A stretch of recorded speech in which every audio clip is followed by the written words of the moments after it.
because he's very, very medactic to have his Dunkin' Donuts coffee before he davens in the morning. What? Amongst other things that I'm supposed to not say in front of his parents today. But he's a very, very special fucker. He's got a lot of charisma. Everybody loves him. He has exhibited also a great amount of Ahavas Yisrael and great potentiality for the future.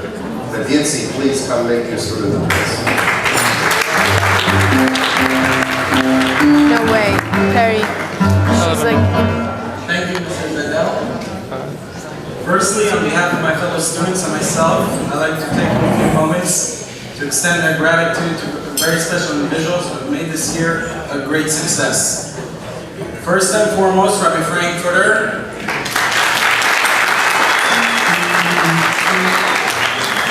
For his great dedication to the program, as well as to the Bachram on a personal level, even during challenging moments.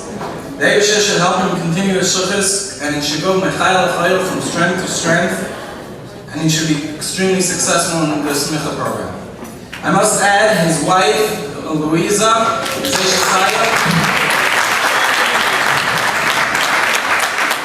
for her hospitality and concern for the Bachram. Next, I'd like to thank Yossi and Essie Duchman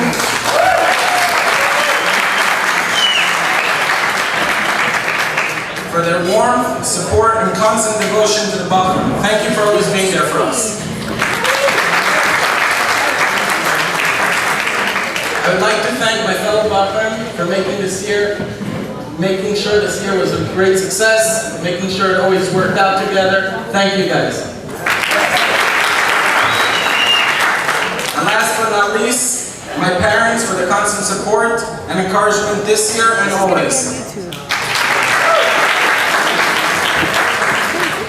This week's Parsha, weekly Torah portion, speaks about the story of Korach, the rebel against Moses. Korach rejected the authority of Moshe and Aaron, claiming that all Jews are of equal value. Korach was himself a member of the elite tribe of Levi. So what made him think that all are equal, even when himself was part of the chosen group? In his Sichos, the Rebbe says the answer to this question can be found in the Parsha which was read yesterday, regarding the spies that Moshe sent to scout the land of Israel. Our sages teach us that the reason these spies refused to enter the land of Israel is because they were afraid of a land that would swallow its inhabitants. In actuality, they feared leaving the desert where they live in a comfortable cocoon, a place where they did not have to work or toil the land. They were concerned that living a life involved with a world that is not quote-unquote Hashem-friendly would disconnect them from Hashem and His Torah. Therefore, they preferred a life devoid of materialism and filled with spirituality. But Hashem did not agree with them. He expects us to act appropriately, to live in the world and lead a Jewish life at the same time. Korach understood that if action, not spiritual accomplishment, is the most important, then all Jews are equal. Every man puts on film the same way Moshe did. Every woman lights the Shabbat candles the same way our mother Sarah did.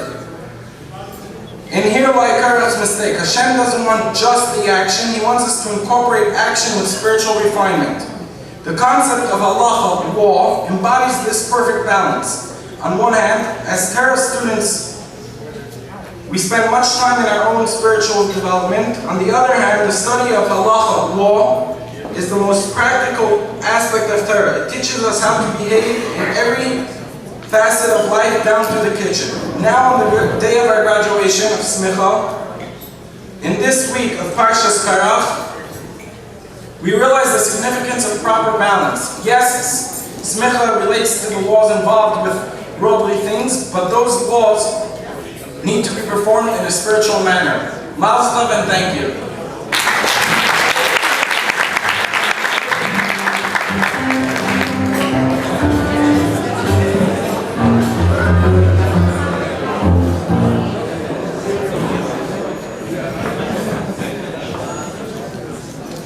Anyway, there's always a question during dinners whether you hold people hostage and serve dinner at 11 o'clock or whether you simply serve dinner early and lock the doors.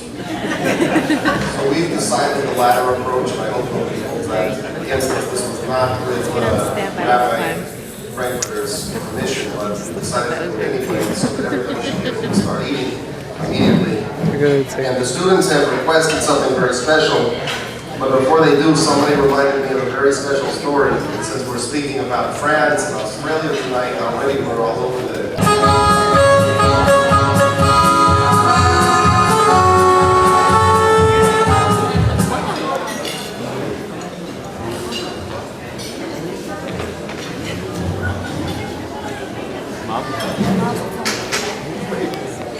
Very few Hasidim have the title of a Masmid. For some reason, young people that were not Masmidim